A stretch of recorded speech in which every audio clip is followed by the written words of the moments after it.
Bon, c'est bon, vous me recevez comme ça? Vous recevez mon écran? Donc, je disais que concernant les végétaux, la plupart du temps, se conservent dans un milieu aqueux et non pas dans un milieu aérien où la conservation se fait d'une manière très rare. Maintenant, la conservation du végétal se fait, évidemment, comme il s'agit de la matière organique, se fait en partie ou la plupart du temps sous forme d'empreintes, sauf si le végétal il est de petite taille. Il y en a des petites tailles, voire microscopiques, telles que c'est le cas des champignons, des algues, des pollens, des grains de pollen et des spores. Et vous savez que lorsqu'on parle de la classification végétale, cette classification végétale, elle est établie d'après l'absence ou la présence de chlorophylle, d'après l'absence ou la présence aussi des tissus vasculaires qui sont bien spécialisés, et en fin de compte, d'après les modalités de reproduction qui est ou bien sexuée et ou asexuée. Quels sont, donc là, c'était, si vous voulez, une introduction, un petit rappel. Et quels sont les principaux groupes végétaux qui sont fossiles? Tout d'abord, on va commencer par les algues. Et en ce qui concerne les algues, on parle des cyanobactéries ou aussi les cyanophycées, qui sont les algues bleues. Et normalement, ce sont des fossiles qui se présentent sous forme d'algues primitives, filamenteuses, qui sont marines ou d'eau douce. Alors, le côté fossile de ces algues, ce qui nous intéresse en paléontologie, il faut savoir que les cyanophycées ils sont responsables de la mise en place de ce qu'on appelle des stromatolites. Alors, c'est ça qui va rester, c'est une activité des cyanophycées qui va rester. Et d'ailleurs, ce sont ces stromatolites, non, aspect d'une activité biologique qui date qui étaient les premiers fossiles. Et ces stromatolites, ils consistent en une incrustation calcaire qui se présente d'une manière différente. يعني أنا لما بحكي عن incrustation, ça veut dire il y a un recouvrement par un minéral supplémentaire. Et le minéral supplémentaire ici, c'est le calcaire. C'est-à-dire entre les filaments des algues, il va y avoir un dépôt de carbonate de calcium. Autrement dit, ils vont utiliser ces cyanophycées. Vous savez que l'oxygène, il a commencé avec ces cyanophycées.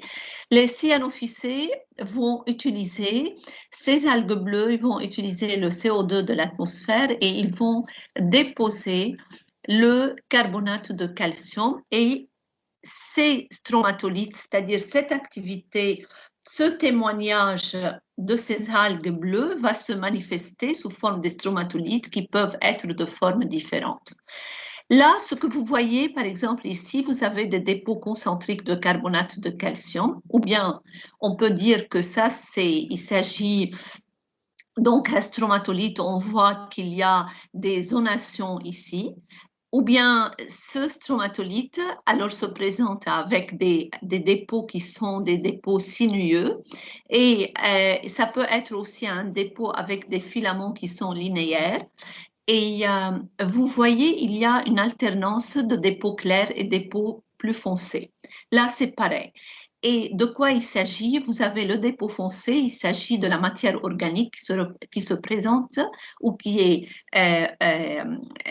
cette matière organique qui sont les filaments, les filaments de ces algues séparés par le dépôt de carbonate de calcium, c'est-à-dire par le dépôt de calcaire. Puis, vous avez les coccolithophoridae. Donc, les coccolithophoridae, ce sont des algues qui sont unicellulaires aussi, qui sont caractéristiques de Crétacé supérieur. Et ce sont des algues donc marines qui sont planctoniques et qui vivent dans des eaux chaudes et tempérées, de taille qui est très petite. Pareil, ce qui nous intéresse en paléontologie, c'est que ces coccolithophoridae, ces algues unicellulaires, caractéristiques de Crétacé supérieur, la cellule de ces du coccolithophoridae, c'est une cellule qui est globuleuse, qui est entourée d'une enveloppe sphérique, comme vous voyez sur le schéma ici. et qui est constituée, cette enveloppe qu'on appelle un cocosphère, qui est constituée des plaques calcaires discoïdes. À la mort de ces algues, on a le cocosphère où cette enveloppe qui est formée de coccolithes va être défait et les coccolithes, vous voyez ici ces plaques calcaires discoïdes, ils vont être dissociés et ces plaques ils vont participer à la mise en place par leur accumulation à la formation d'une roche calcaire qui est la craie. Si vous vous rappelez من بيناتكم اللي كانوا عندي بالمينرالوجي بتروغرافي حكينا عن الكري وقلنا il est formé des plaques calcaires discoïdes. Donc ça vient en provenance des coccolithophoridae. Puis en dehors de ces algues, on a aussi d'autres algues qui sont les diatomées. Alors, les diatomées, ce sont des algues, normalement des algues jaunes et brunes. Ils sont unicellulaires aussi et ce sont des algues autotrophes. Ça veut dire, un petit rappel, autotrophes, c'est-à-dire qu'ils fabriquent leur matière organique à partir des substances minérales. Et on peut dire que les diatomées forment le premier maillon de la chaîne alimentaire. Aussi, donc ce sont des algues qui sont marines ou lacustres.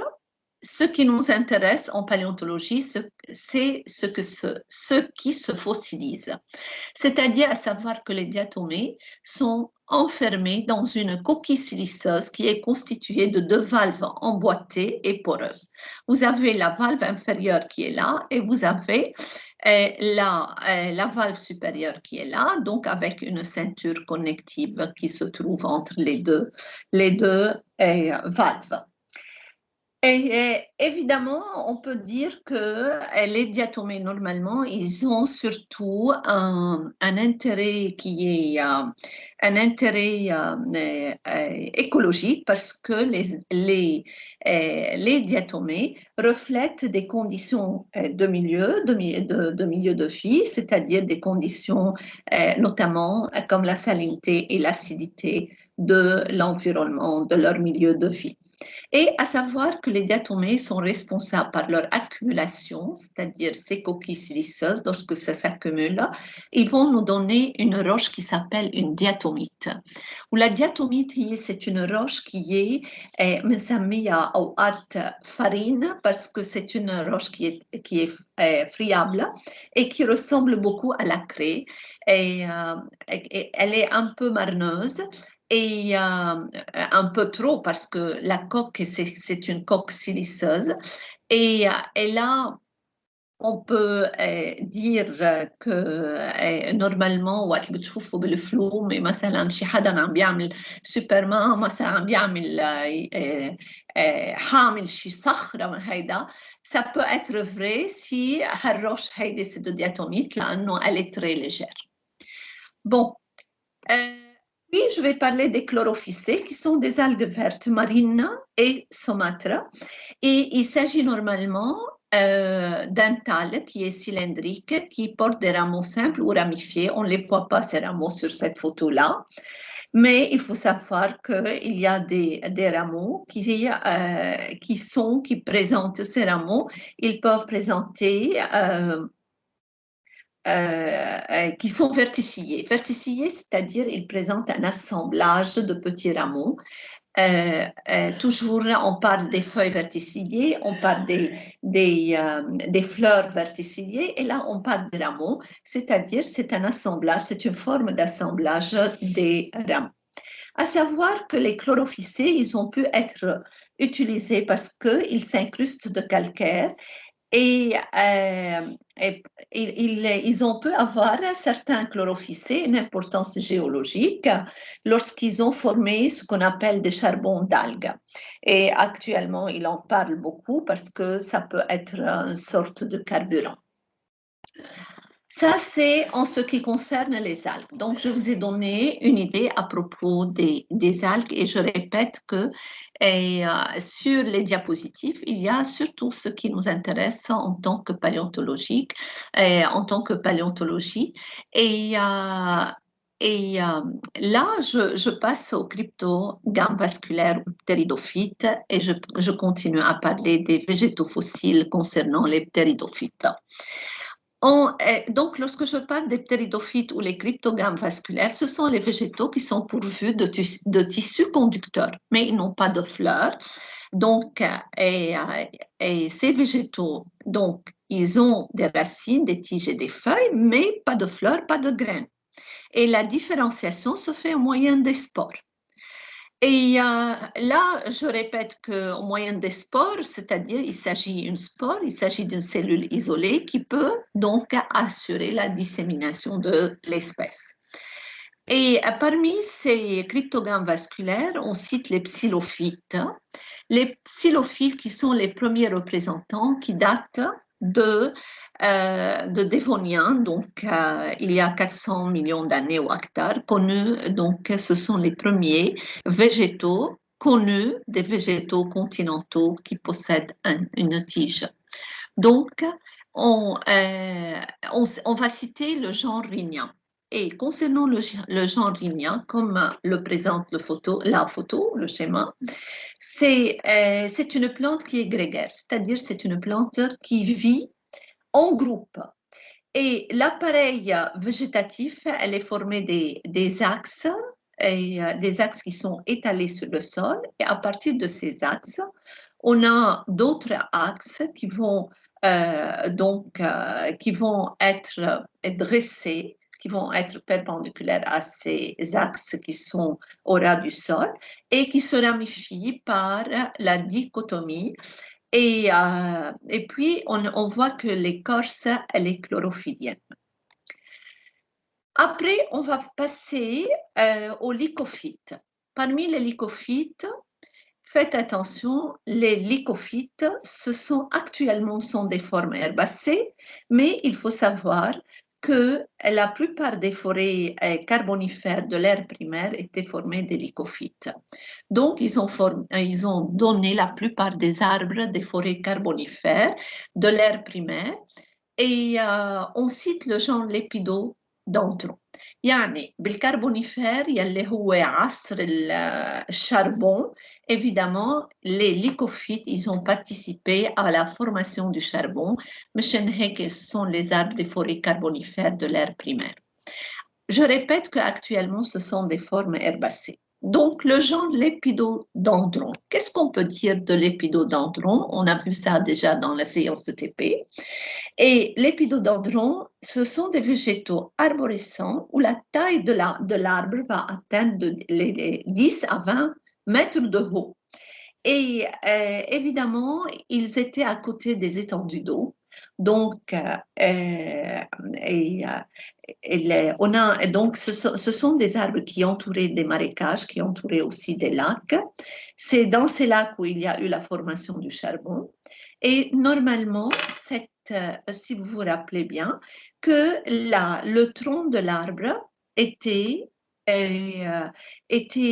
donc écaillé, il présentait des coussinets foliaires en forme de losange et de même, on voit que par dichotomie, la ramification se fait de ce végétal par dichotomie aussi. Puis, on va passer aux arthrophytes. Alors, qu'est-ce que je peux dire des arthrophytes? Ce sont des arbres ayant une hauteur de 20 à 30 mètres et normalement, la tige, elle est telle que chez le cas, on peut citer la annularia et calamites. Tout d'abord, en ce qui concerne annularia, on voit qu'elle est renflée. C'est une tige qui est renflée, qui présente des nœuds. Et au niveau des nœuds, on a des feuillets en verticie. Vous voyez, c'est une forme d'assemblage. Donc, on a une sorte d'assemblage des feuilles. Et ces feuilles en verticie, ça peut être soit sous forme des bandes longues et étroites qui sont dites des lanières, soit sous forme en aiguille. Donc, ils peuvent être soit en aiguille, soit ici, c'est plutôt en lanière. qu'est-ce que je peux dire aussi? Que, évidemment, c'est les arthrophytes. On peut dire qu'ils présentent parfois des racines adventives. Et lorsqu'on parle des racines adventives, c'est-à-dire qui se trouvent sur une tige aérienne. Puis on a le genre de Calamites. Et dans le cas de Calamites, alors ce sont des végétaux qui ont, qui ont les pieds dans l'eau, c'est-à-dire à la manière des roseaux. القصب يلي بنشوفه يلي مثلا مثل comment dirais-je تعرفوا القصبة قصب السكريات autre chose donc qui ont les pieds dans l'eau et le tronc il présente aussi, vous voyez le tronc qui présente aussi des nœuds et ces nœuds vont porter, vous voyez sur cette photo, vont porter des feuilles en verticille aussi et évidemment, les calamites, comme l'épidodendron, ils vont connaître leur apogée au Carbonifère supérieur, donc un peu plus tard que les lépidodendrons, au Carbonifère supérieur et à la fin de l'ère primaire vont s'éteindre. Puis, on a des ptérophytes. Dans le cas des ptérophytes, ce sont des végétaux qui sont à fronde de fougères et donc qui peuvent se reproduire par des spores et qui concernent les fougères, les vraies fougères. Et le genre de ptérophyte, on a le Pecopteris. Le Pecopteris, il s'agit des fougères arborescentes. Arborescentes toujours présents dans ces arbres présents dans les forêts du Carbonifère, c'est-à-dire à côté de Calamites et de l'épidodendron. Et les frondes de Pecopteris, ce sont des frondes qui sont stériles, avec des pinules. Les pinules qui sont, vous regardez bien les pinules, c'est-à-dire les foliolules à l'intérieur ici, qui sont attachés au rachis par toute leur base. Et où on voit la nervure principale qui est très, très nette. OK, ça va? Vous avez des questions? Très bien. Donc, on est obligé de parler de ces, comme on a fait pour les animaux, on est le monde animal, on est quand même obligé de parler du monde végétal et on a choisi quelques exemples. Puis, بعدكم معي? Oui, docteur. Oui, docteur. Maintenant, on va passer aux ptéridospermaphytes. Donc, ce sont les plantes à graines. لحد هلا كنا عم نحكي عن les plantes يلي ما عندهم ni fleurs ni graines. Maintenant, on va passer aux ptéridospermaphytes qui sont les plantes qui sont les plantes à graines. Et on va citer tout d'abord les ptéridospermaphytes, on va citer les gymnospermes et les angiospermes. Concernant les ptéridospermaphytes, ce sont des fougères à graines. Aujourd'hui, on n'en parle plus. Aujourd'hui, ils sont complètement disparus. Et ayant la possibilité de différencier un ovule, mais il n'y a pas une différenciation d'embryon et l'ovule va devenir une graine.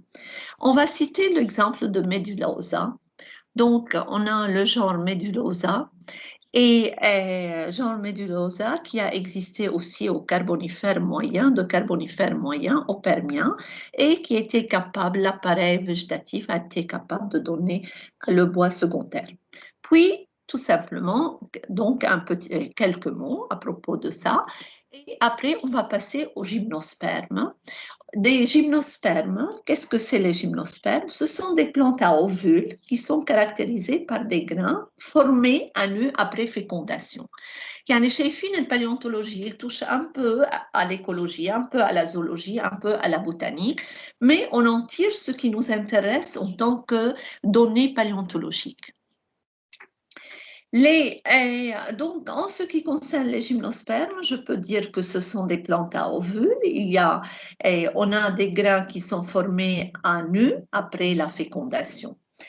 Et de ces gymnospermes, on va citer les gingoales tout d'abord. À savoir que les gingoales sont presque tous fossiles. Il en reste seulement un seul genre, qui est le genre qui est l'espèce, une seule espèce, qui est l'espèce Ginkgo biloba.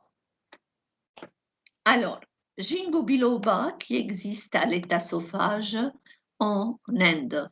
Donc, c'est le Ginkgo biloba. Là, vous avez l'arbre qui se présente. Donc, vous avez la forme de l'arbre et qui ont le limbe qui est en éventail comme ça, qui est lobé et en forme d'éventail. Et puis, l'arbre peut atteindre les 40 mètres de haut. Et donc, je disais qu'elle existe, il n'y a qu'une seule espèce qui subsiste, et cette espèce, c'est le genre Ginkgo biloba qui se trouve à l'état sauvage et uniquement en Chine. Puis, on a les coniférales. Alors, concernant les coniférales,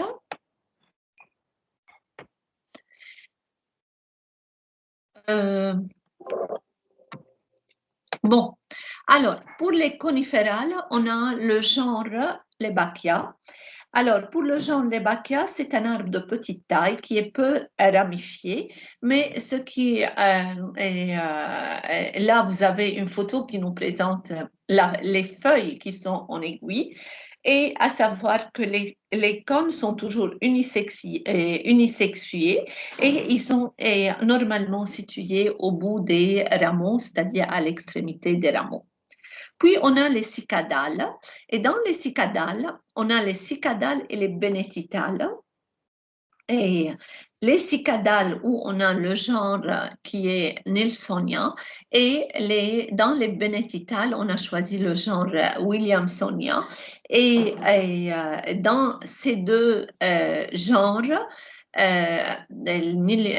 Nilssonia et Williamsonia, on a des feuillages qui sont très semblables dans leur morphologie. Donc, il y a des caractères en commun, mais il y a des caractères qui sont éloignés. Et en ce qui concerne leur feuillage, ils sont plus ou moins semblables dans leur morphologie parce qu'on a des frondes où les folioles sont opposées. Donc, les folioles qui sont là, les pennes sont opposées. Et par contre, elles diffèrent, ces deux genres diffèrent, entre autres par la position de leurs cônes, à savoir que chez les cicadales, les cônes sont situés à l'extrémité des tiges, et alors que chez les bénétitales, les cônes sont éparpillés tout au long du tronc chez les bénétitales. Maintenant, ça va? Oui. Oui. On passe maintenant aux angiospermes. Alors, pour les angiospermes, évidemment, ce sont les plantes à fleurs ou les phanérogames. Et contrairement aux gymnospermes, les ovules donc sont enfermés dans un pistil. Après pollinisation et fécondation, donc les ovules vont se transformer en graines. Et il faut savoir que les angiospermes, ils sont répartis en deux catégories. On a les dicotylédones qui sont formés de deux cotylédones et les monocotylédones qui sont formés d'un seul cotylédone, à savoir que les monocotylédones sont plus évolués que les dicotylédones. Et les angiospermes, donc les monocotylédones sont, chronologiquement parlant, sont postérieurs aux dicotylédones. Et je peux, donc, évidemment, lorsque je dis dicotylédone et monocotylédone, je suis en train de parler des graines. Donc, de la graine. Et il faut savoir qu'actuellement, l'homme cultive une grande partie de ces végétaux qui sont les angiospermes pour se nourrir. OK? Alors, et je vais parler de l'apparition dans l'ordre chronologique de ces grands groupes végétaux. Et ça, c'est très important. Alors, il faut savoir, là, je vous ai mis deux tableaux, des tableaux qui sont en général, c'est comme ça. Faites attention, il y a encore 7 qui est plus parlant. Alors, attendez, vous avez donc ce schéma لو كانت منا كتير claire, بس إنه elle est plus parlante que l'autre schéma qui est plus global aussi, encore. À savoir donc que là, donc je vais commenter l'ordre chronologique sur ce schéma plutôt. Et à savoir, donc, il s'agit de l'évolution des végétaux au cours des temps géologiques. À savoir que fin précambrien, c'est-à-dire on est encore avant l'ère géologique fossilifère. Là, l'ère géologique fossilifère, ça commence avec l'ère primaire à partir du Cambrien. Donc, jusqu'à la fin précambrien, c'est-à-dire avant l'ère géologique fossilifère, avant 620 millions d'années, on avait des bactéries, les cyanophytes, qui étaient responsables des stromatolites, et les algues, que ce soit les algues vertes, brunes ou rouges, ils peuplaient les mers. لأنه كان عندي ما كان بعد عندي les continents, ils n'étaient pas encore occupés par les végétaux.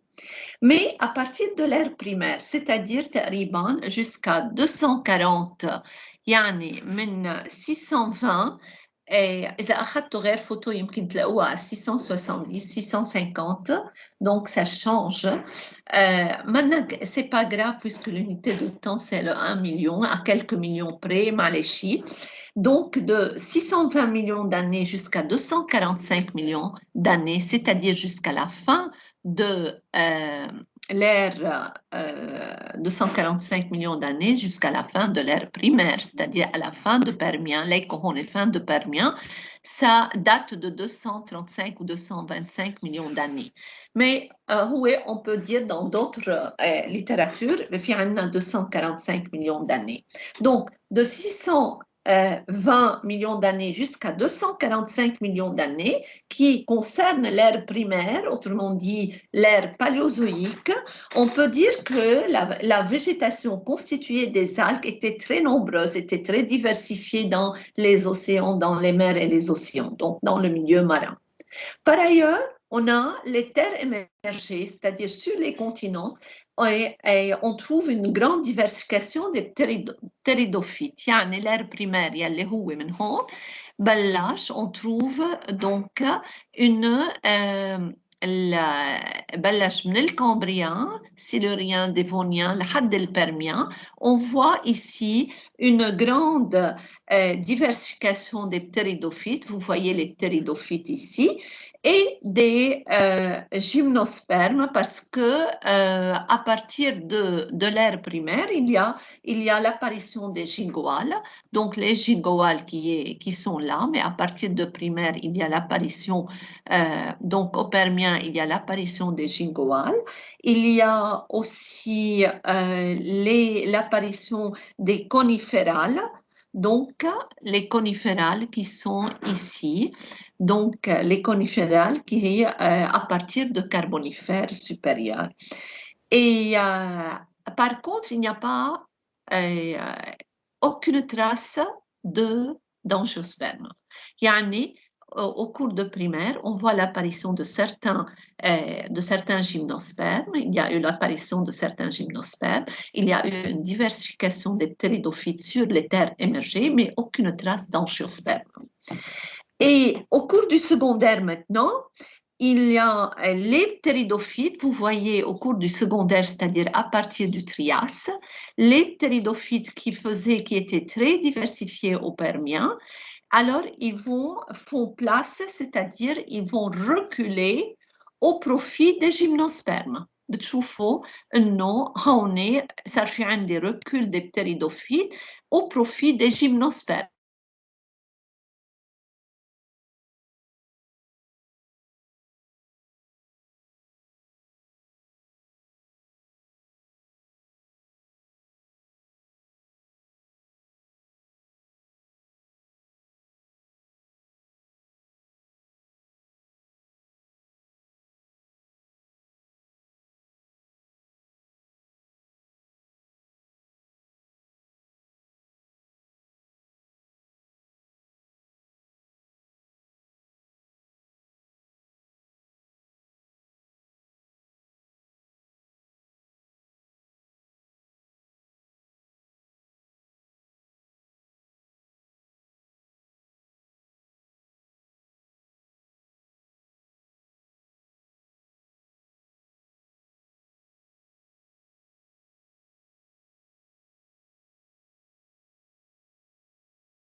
بون رجعتوا تسمعوني؟ Oui. طيب Oui, d'accord. اقول لكم شو الريكوردينج بضل كان ماشي ولا لا؟ بعده ماشي. Oui, داكور. oui.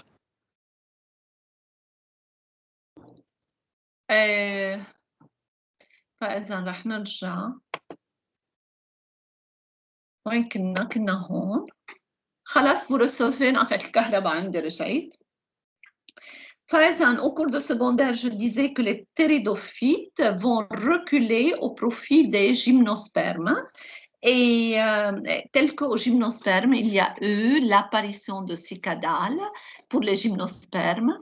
Il y a eu aussi prolifération, donc il y a eu progression de gingoales. Il y a eu progression des coniférales et des bénétitales, donc ici. Bon. Après, on a au Trias, regardez bien, et tout au long de les gymnospermes, ils ont continué à proliférer tout au long du Trias et jusqu'au Jurassique, même le Trias au Jurassique, donc au cours du secondaire, on peut dire qu'il y a eu prolifération des gymnospermes au détriment des ptéridophytes. فهمنا؟ هلا بالنسبة ce n'est que à partir du Crétacé inférieur qu'on a eu l'apparition et l'extension des angiospermes. فإذا تحفظوا إنه les angiospermes ça a été à partir du Crétacé inférieur on note l'apparition et l'extension des angiospermes. Mais il n'y avait pas encore les monocotylédons. Donc, les monocotylédons apparaissent uniquement au Crétacé supérieur. Donc, les angiospermes vont se développer davantage à partir de Crétacé supérieur, et ceci au détriment des gymnospermes. Donc, à partir de Crétacé supérieur, ici, vous voyez, aux dépens des gymnospermes, les angiospermes, ils vont se développer davantage. Et vous voyez ici comment ils se développent et ils vont continuer au cours du tertiaire. Donc, il faut savoir que le développement des angiospermes se fait sentir plutôt au cours du tertiaire. Il a commencé l'apparition des angiospermes au Crétacé inférieur, mais c'est surtout le développement, il y a eu l'extension à partir, donc l'apparition c'est au Crétacé inférieur des angiospermes, mais ces angiospermes se développent davantage à partir du Crétacé supérieur. Et c'est au Crétacé supérieur qu'on commence à avoir les monocotylédons. Et tout ceci au dépend des gymnospermes tels que les bénétitales et les cicadales. Donc, vous voyez ici.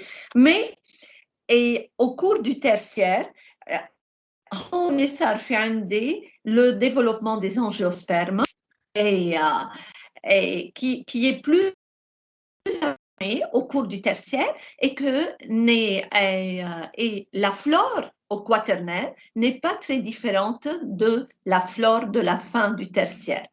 Par contre, la distribution des espèces, des genres, des familles à la surface du globe a été modifiée sous les effets de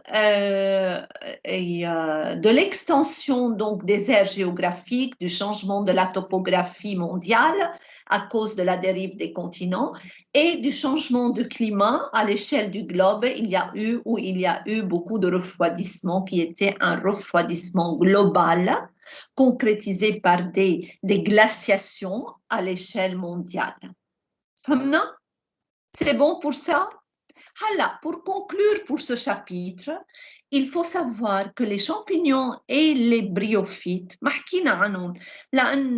ils sont des plantes qui sont très fragiles, qui se prêtent difficilement à la fossilisation et par conséquent, on les trouve très rarement dans les dépôts fossilifères. Et il faut savoir que ici, lorsque je parle des groupes qui se sont différenciés au cours des temps géologiques et qui ont apparu et se sont différenciés, c'est parce qu'il y a des formes qui ont été retenues par la sélection naturelle, parce qu'ils ont des capacités d'adaptation de plus en plus performantes aux différents groupes, aux différents milieux, aux différentes aires géographiques de notre planète. Et on peut dire que la flore actuelle, c'est la flore qui a son fond, donc le fond floristique de notre flore actuelle était mis en place à la fin du secondaire. Yani ici, ce qui est resté ici, vous voyez le fond floristique qui a طبع هالaire secondaire هو ذاته كفى هو اللي طبع notre flore qui est la flore actuelle يلي ثبتت à l'ère tertiaire c'est-à-dire à l'ère cénozoïque وكفت بالère quaternaire. فهمنا؟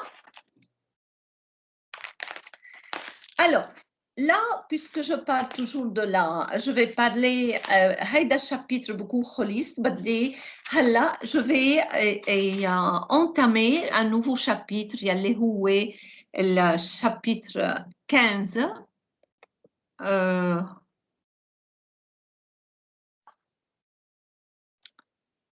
خليكم معي. Là, je vais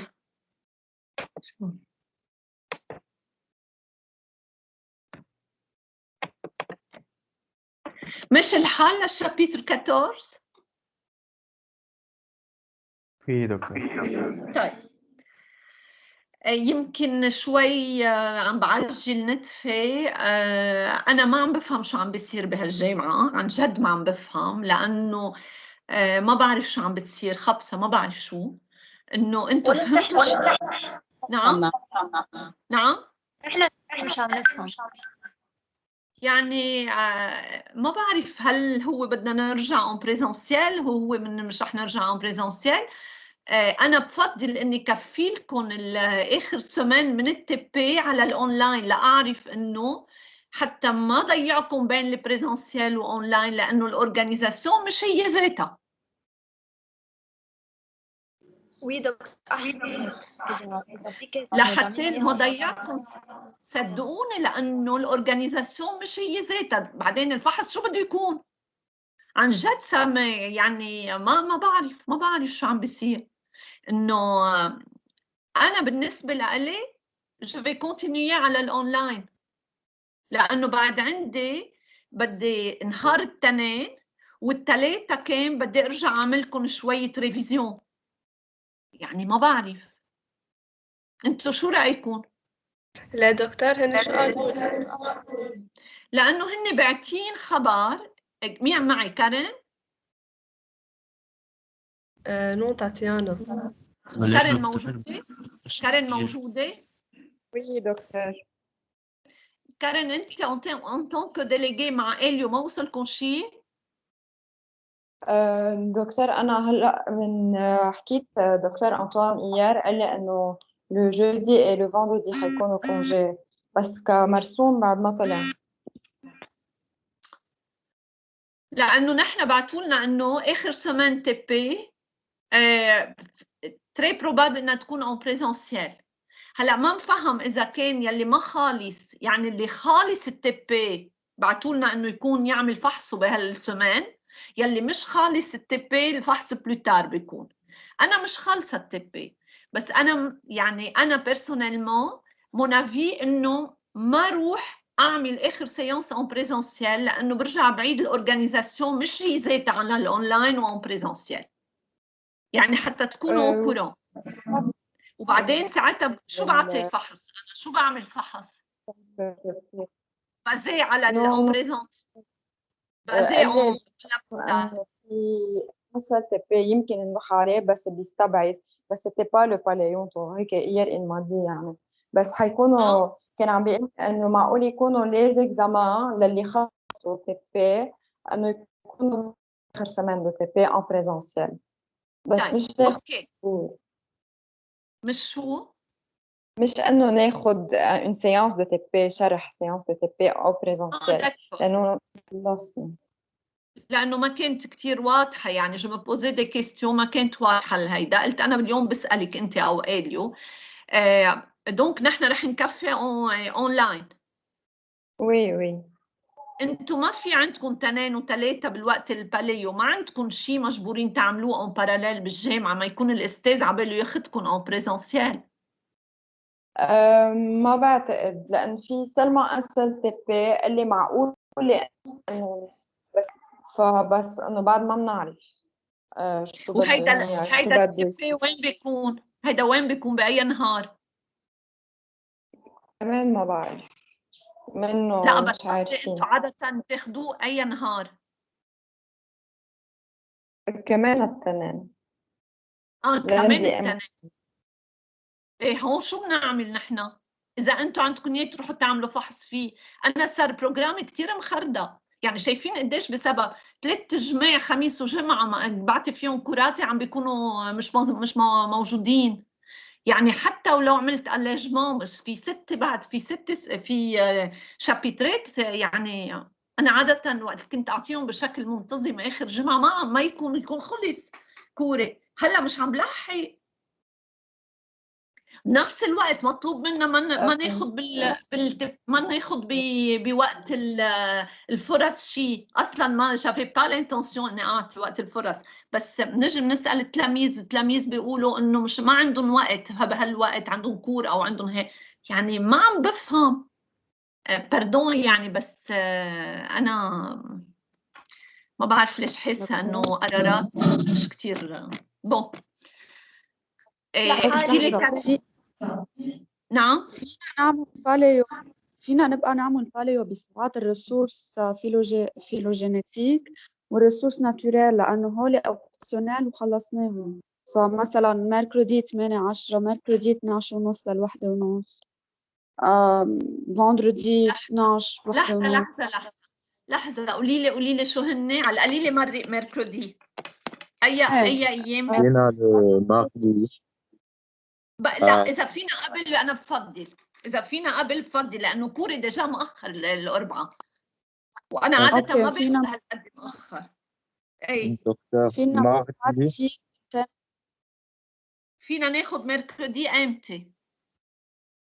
ميركودي من 8:30 ل10.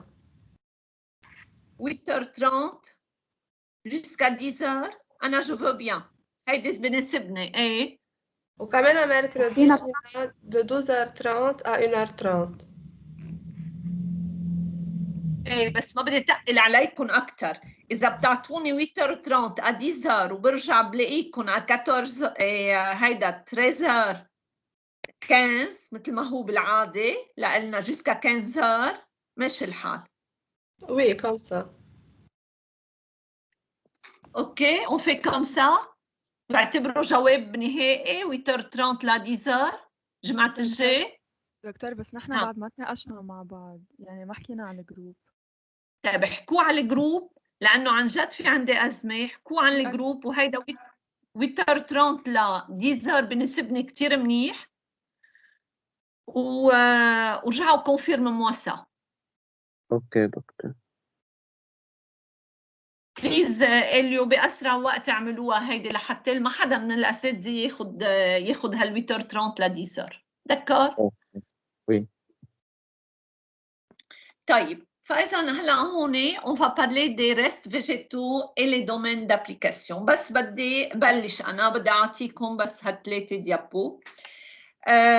Tout d'abord, il faut savoir une chose, que lorsqu'on trouve des fossiles, la conservation des restes fossiles, يعني des restes d'organismes anciens, autrement dit, la conservation des fossiles, dépend du mode de fossilisation, et puisque ça dépend du mode de fossilisation, on a les méthodes d'étude vont suivre. يعني بمعنى lorsqu'on a des restes végétaux qu'on va étudier, on va procéder par des méthodes d'études qui sont en rapport avec le mode de fossilisation, qui ont donné une conservation plus ou moins correcte, plus ou moins bonne des restes. L'identification une fois on a identifié le fossile végétal, on peut l'attribuer à une plante mère et à partir de là, on peut avancer des hypothèses sur la végétation, sur le climat, sur l'environnement et en plus sur le comportement des hommes anciens. On peut toucher aussi à l'archéologie. Lorsque je parle de l'archéologie, c'est la science des monuments de l'Antiquité. Lorsque je trouve des restes fossiles, des restes végétaux fossiles, et je vais procéder par une méthode d'étude qui est X, cette méthode d'étude, elle dépend de mode de fossilisation qui conduit à une conservation plus ou moins bonne de ces restes végétaux. Et à partir de ces restes végétaux, une fois qu'on a attribué le reste végétal à une plante mère, on peut, à partir de la plante mère, parler du climat, parler de l'écologie, c'est-à-dire de l'environnement, parler de la paléogéographie, parler aussi, même voir en cas extrême, de comportement des hommes en archéologie. رح نشوف exemple عن هيك. Et ces restes végétaux peuvent être des macro-restes, ça peut être des micro-restes. Concernant les macro-restes tout d'abord, aujourd'hui on va parler seulement des macro-restes. Les macro-restes végétaux se présentent sous forme des empreintes. Il s'agit des feuillages, donc des feuillages et parfois on voit des macro-restes végétaux qui touchent aux racines. Donc on peut avoir des feuillages, on peut avoir des systèmes radiculaires, des plantes qui se trouvent sous forme d'empreintes. Et là, soit on va faire l'étude à l'œil nu de ces empreintes, soit on peut utiliser une loupe binoculaire, on peut utiliser un microscope pour pouvoir détecter des formes, pour pouvoir détecter aussi des structures végétales et identifier. Notre but, c'est identifier la plante mère disparue qui a laissé ses traces. Et à partir de là, on peut donc procéder à des études paléoécologiques, paléogéographiques, paléoclimatiques, etc.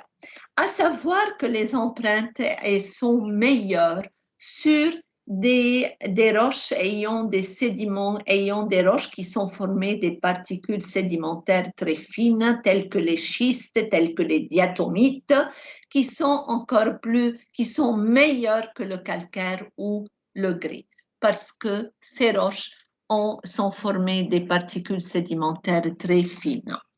En dehors des empreintes, on peut tomber aussi sur des fragments d'organes, avec des cellules, donc des structures cellulaires qui sont plus ou moins conservées, souvent conservées, parfois plus ou moins conservées.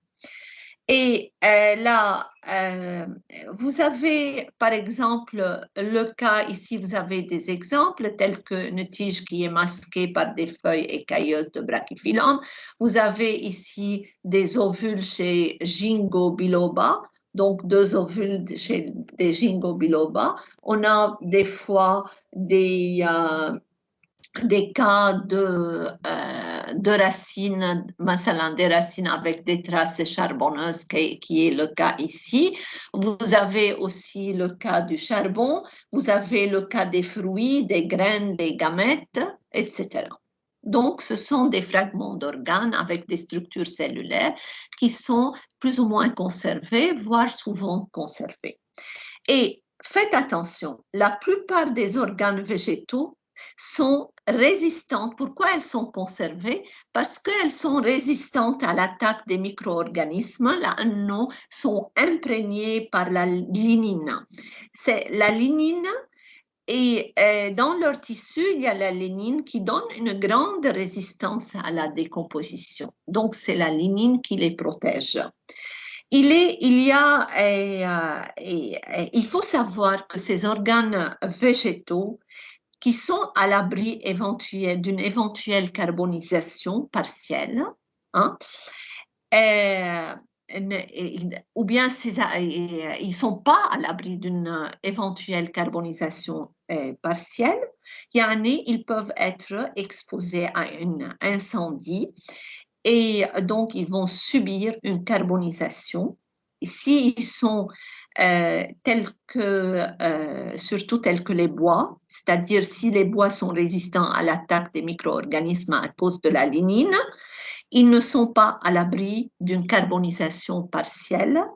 Là, non, ils peuvent être exposés à des incendies. Et qu'est-ce que ça va donner? Il en résulte des charbons de bois. Et avec donc les charbons conservent donc ces restes végétaux. Et lorsqu'on a une carbonisation, il peut y avoir une structure qui est plus ou moins gardée intacte, comme c'est le cas ici, dans une coupe transversale. Donc ici, vous avez une coupe transversale de charbon d'érable, où on voit les vaisseaux de bois, tels que voilà, qui sont bien conservés, malgré une carbonisation partielle, et où on voit aussi à ce niveau-là, ce sont ce qu'on appelle des rayons ligneux. Vous voyez les rayons ligneux ici, donc les vaisseaux de bois qui sont en noir et les rayons ligneux qui sont de couleur plus claire. Donc là, on va parler dans ce cas, et là c'est une autre donc coupe transversale d'un charbon, et là on va parler de l'étude des charbons de bois appelée anthracologie. Qu'est-ce que c'est l'anthracologie? L'anthracologie, c'est une discipline de l'archéobotanique.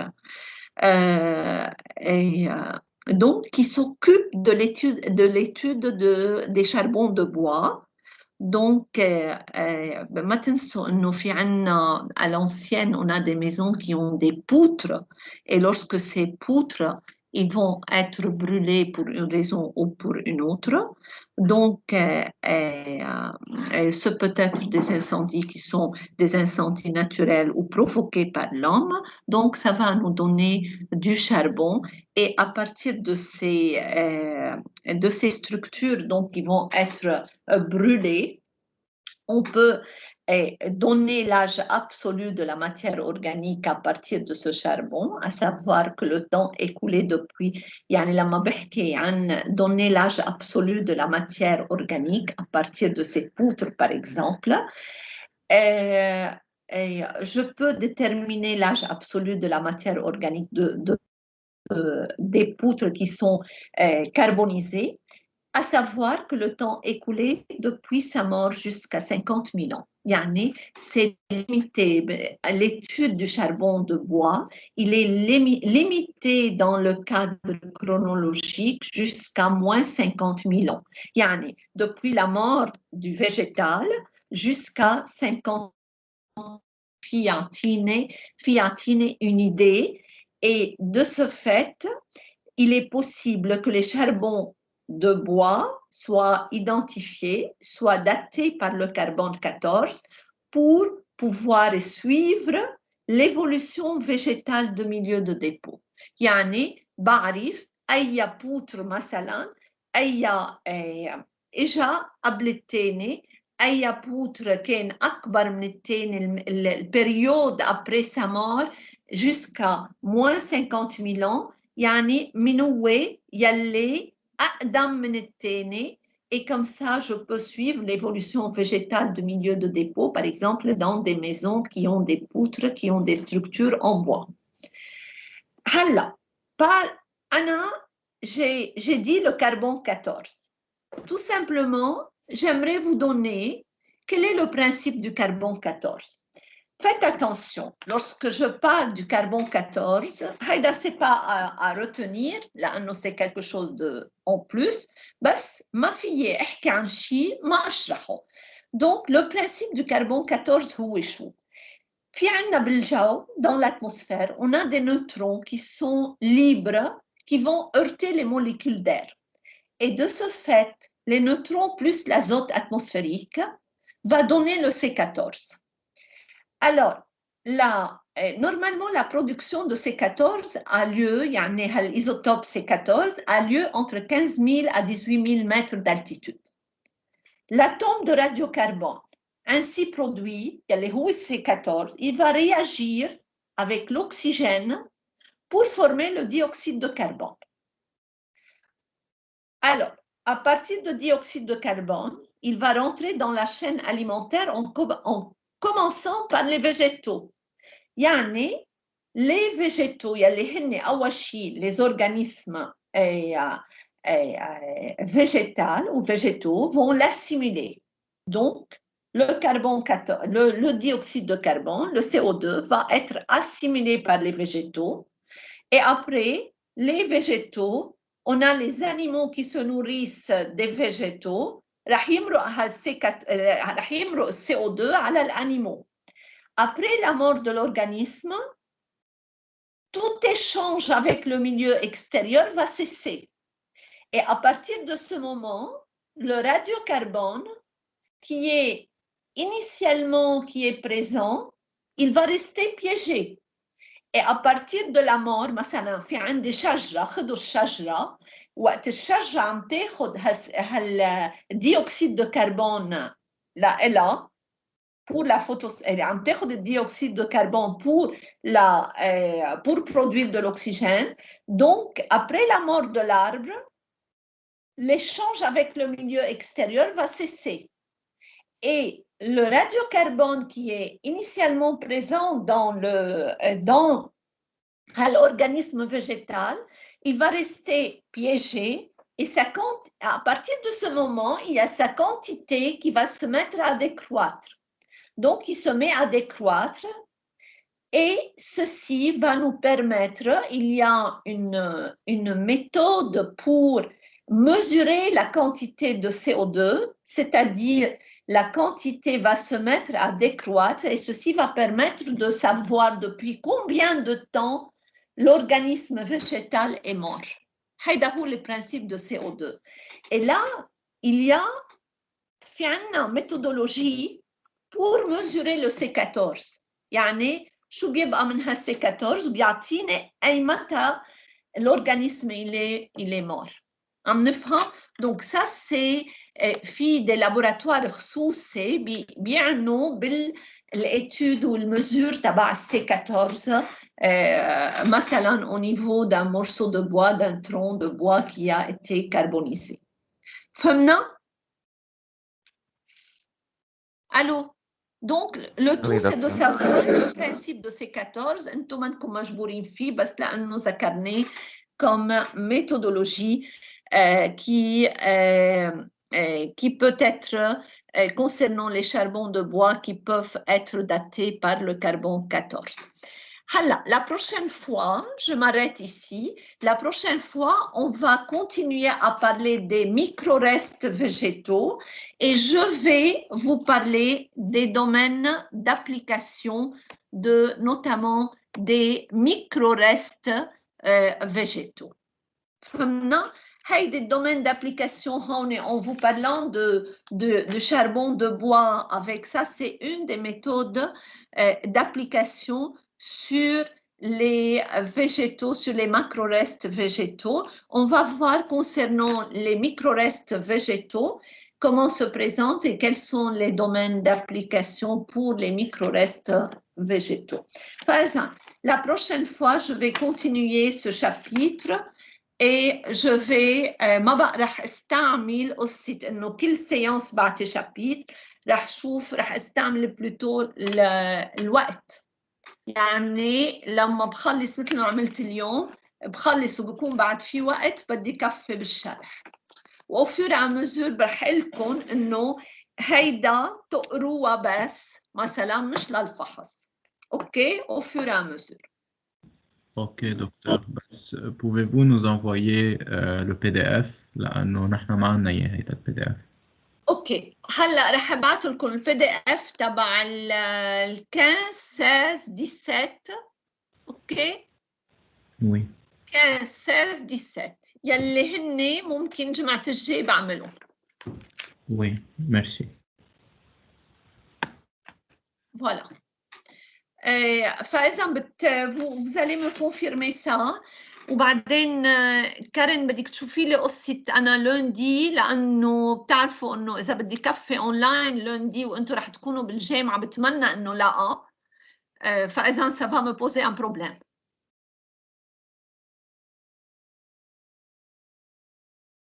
فتأكدوا لي شوفوا لي شو بده يصير لوندي. اوكي انا هلا بحكي مع دكتور لانه انا مش مستعده. الاورجانيزاسيون هي كثير بتختلف بين هيدا جو بريفير كونتينيوي اونلاين بنفس الاورجانيزاسيون مش لإلي بس انا شفرني معي لإلكم لانه سافا جوي. طب الاكزامان كيف بده يصير؟ عم تفهموا علي؟ اللي عم تحكي معك حق في 100%. نحن كمان انه بنفضل نبقى اونلاين لانه هيك بنضيع يعني.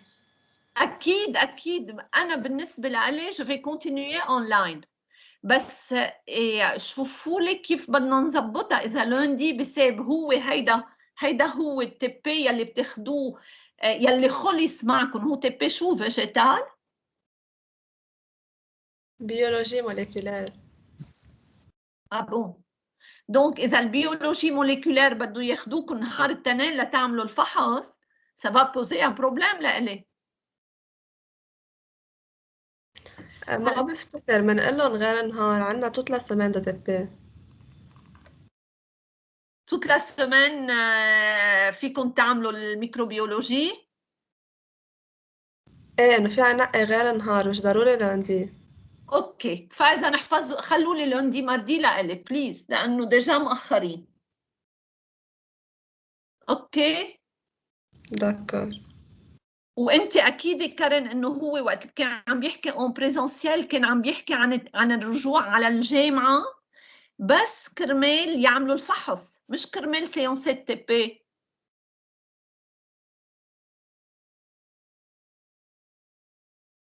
كارين؟ Oui, docteur. Karen عندها une coupure de courant ظهرها التيمز. دكتور لانه دكتور. اليو انت حكيت معه لدكتور سمراني؟ انا اليوم عم بحكي معه كنت. اوكي بس بعد ما حكينا بخصوص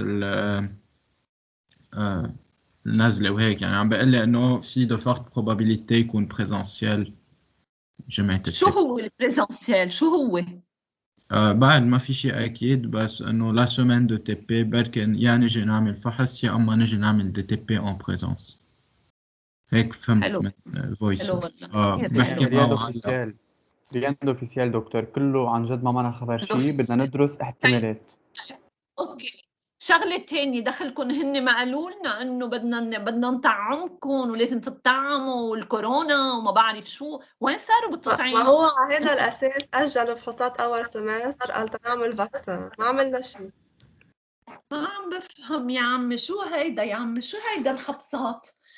اوكي سوري جو سوي ان ريفولتي بس هيدا سا ما كونسيرن يعني. نعم دكتور زاركينا وضغطينا بشكل عن جد مش مقبول. يعني انسان طبيعي بكامل عقله يعني ما بيقدر يلحق هذا الضغط اللي مضغطينا اياه هن. لشو مددوا اول فصل؟ ليش ما بلشنا قبل بالفصل؟ خلص 12 سمان ورجعوا يعطوا سمان ورا سمان ورا لا في فحوصات ولا في شيء. ما عم نعمل شيء. بدهم يعطونا ماكسيموم 10 جور كرمال ندرس كل شيء خاصه باول سمستر ونحن اول سمستر مخلصينه من شيء شهرين ثلاثه ما بنتذكر شيء منه يعني ما بعرف. انا دائما يعني je vois ce qui est correct et ce qui est juste. C'est la justice. يعني je vois ce qui est juste. امبارح للحقيقة ما فهمت شيء شو هو وين شو هو البرنسيب. مش معقول كانوا عم بيحكوا انه لازم يكونوا الكل مطعمين ومدري شو ما عم بفهم. سوري ça me concerne, ça me révolte tout ça. انا ما بعرف. طيب الله يقويكم. il vous faut du courage. وبليز ردوا علي خبر. اوكي فاذا انا je vais retenir a priori 8h30 10h et 13h15 comme toujours. 13h لا مش 13h15 45 مضبوط ل 13h ل 3h هيك نحن عاده الاربعاء. انا هيدي السيانس هي اللي زادوا لي اياها لانه عاده مش هيدي هي انا باخذ بس خميس وجمعه. فاذا de 8h30 je retiens ça pour le moment. reste à confirmer. هلا à confirmer quoi 8h30 10h لانه هيديك دامبلي عنا اياها لنهار الاربعاء. دكور يلا وبلكم بون كوراج وبرجع نرجع بنحكي. طيب اوكي. يلا